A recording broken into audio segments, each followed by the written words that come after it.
gosh, how many people have died? The last time we documented, last year, we had more than 300 deaths in Owino Uhuru. Most of them were children. And we are not counting the miscarriages in the community.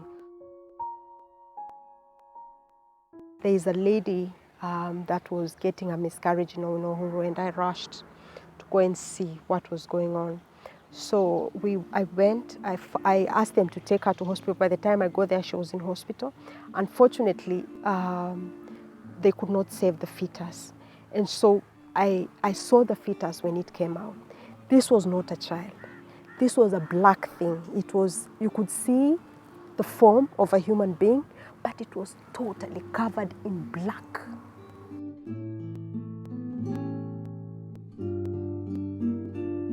Access to information, public participation, and access to justice. Those are the three things that I have identified as gaps in the environmental governance system in Kenya. I grew up in an environment where my father was was a typical African man.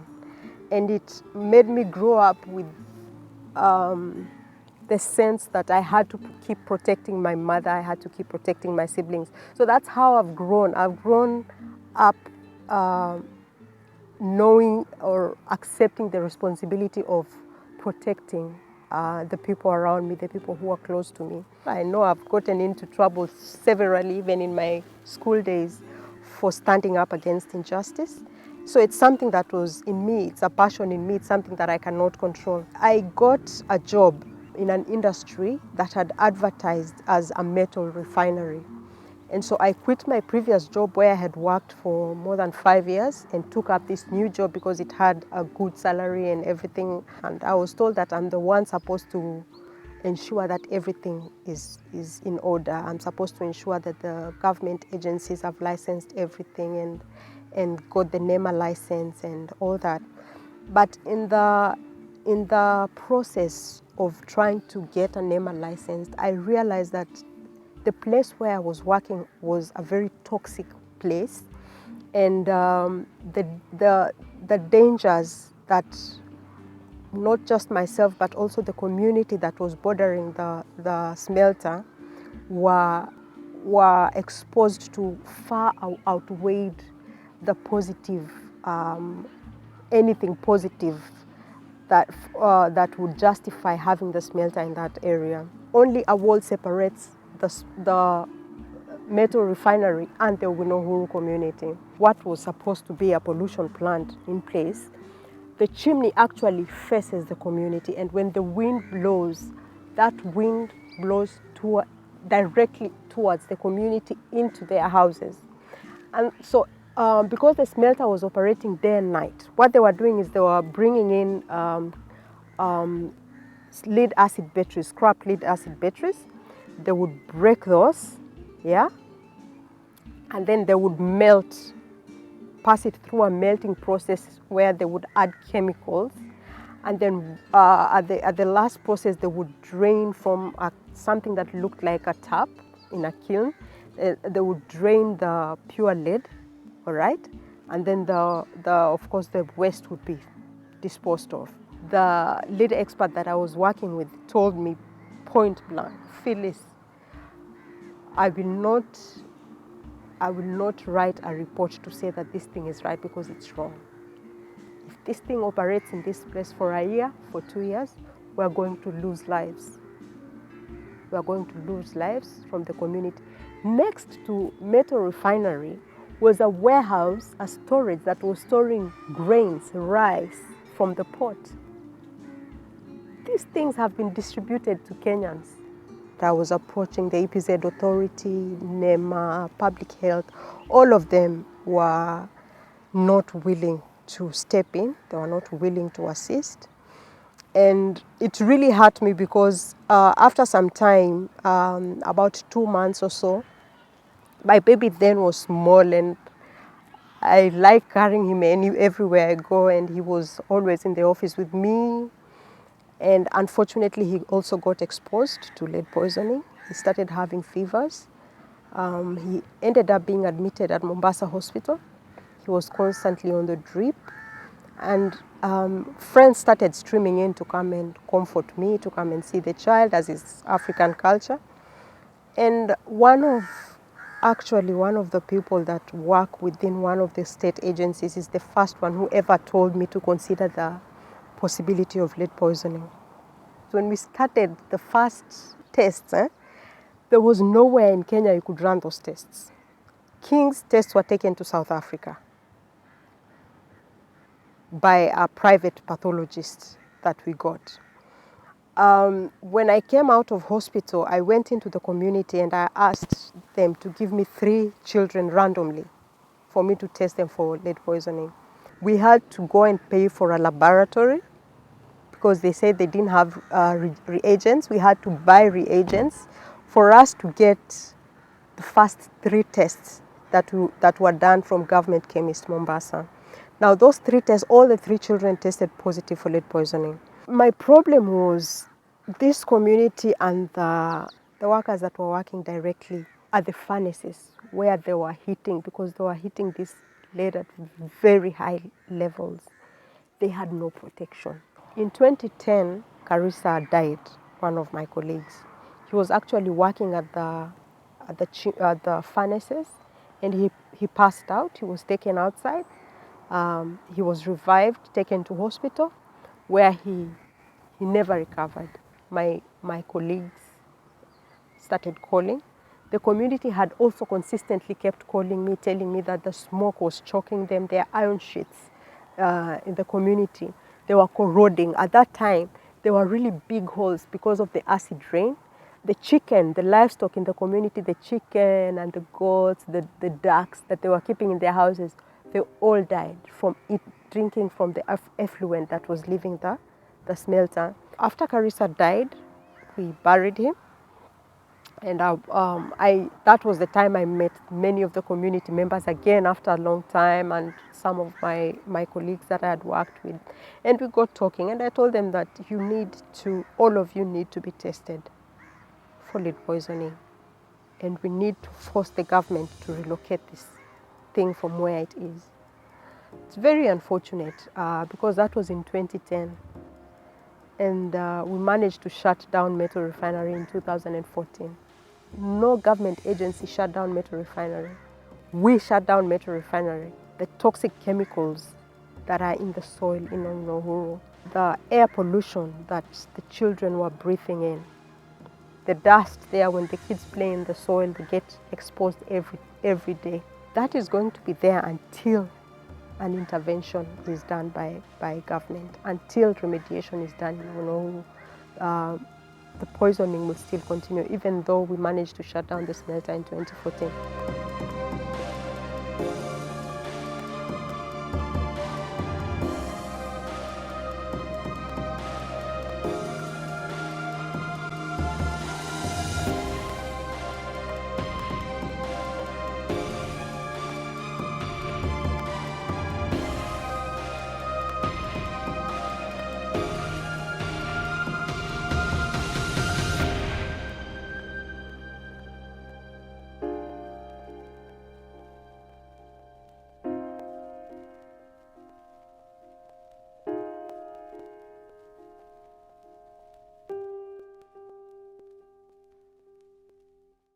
In 2015, I got the Goldman Environmental Prize, which is the highest environmental award globally.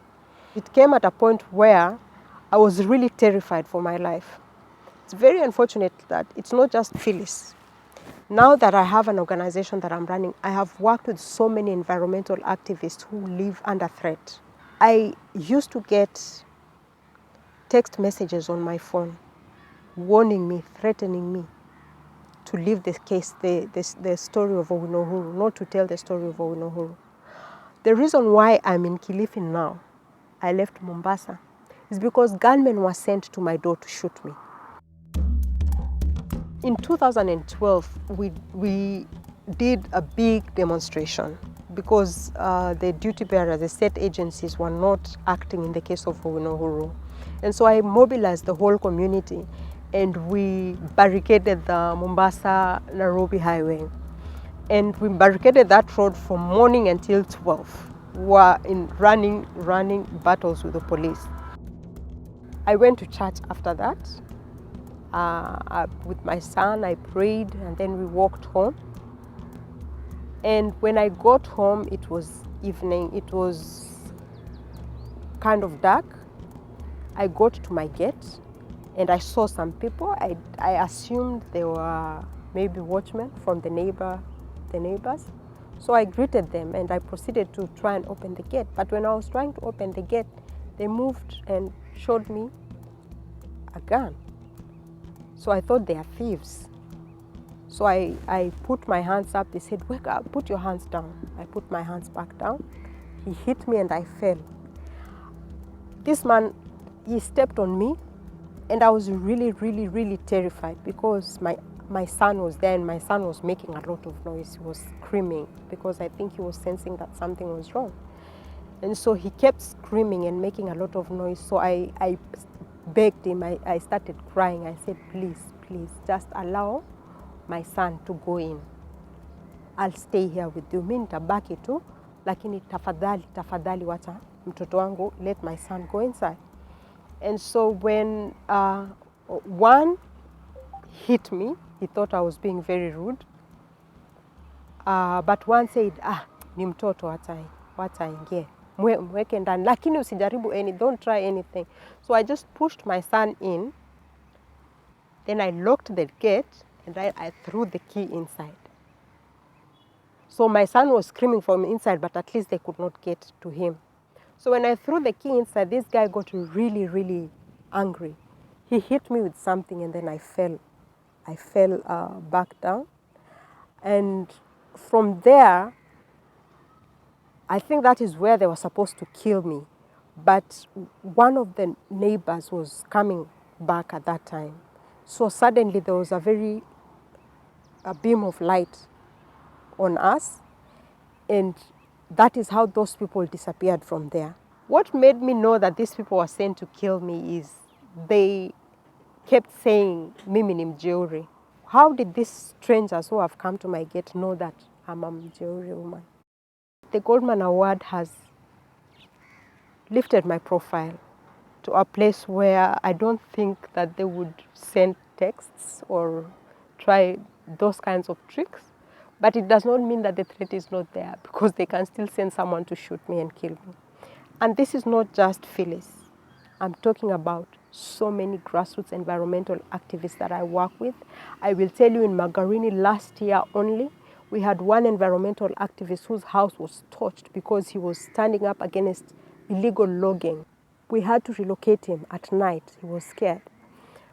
There is an activist that was arrested for nothing, for refusing for telling his community to refuse to be illegally displaced from their land. He was arrested. So I've dealt with, in Magarini, only about 8 cases of activists. 2 have been killed because they are fighting for their right to a clean environment. The EPZ Authority, National Environmental Management Authority, Public Health, it's now the Ministry of Health, yeah? All those bosses and employees who purposely chose to look aside as the community got exposed to toxic chemicals day and night, they have blood on their hands. They have blood on their conscience. They can never run away from what they have done in Owino Uhuru. Just last month, we buried a child, 5-year-old baby. This boy was born as I saw him being born in Owino Uhuru. This child did not have to die. If the government had stepped, if NEMA had done its job, NEMA has lost direction of what their mandate is. Their mandate is not to protect business. Their mandate is to ensure the right to a clean and healthy environment for Kenyans. The fact that the duty bearers in Kenya believe that their role is to hide information, critical procedural information that can help communities to make correct decisions regarding their environment, regarding their rights, that they have to hide this information from them. We have to start seeing prosecutions when people hide critical information. You hide Lynette's blood results until she's dead, and then you come and give it to me? How does that make sense? And these results were done using taxpayers' money. Sisi watu wa chini hatuna sei. Hebu muingilie katikati mtusaidie. Angalau pia sisi tuonekane kama watu.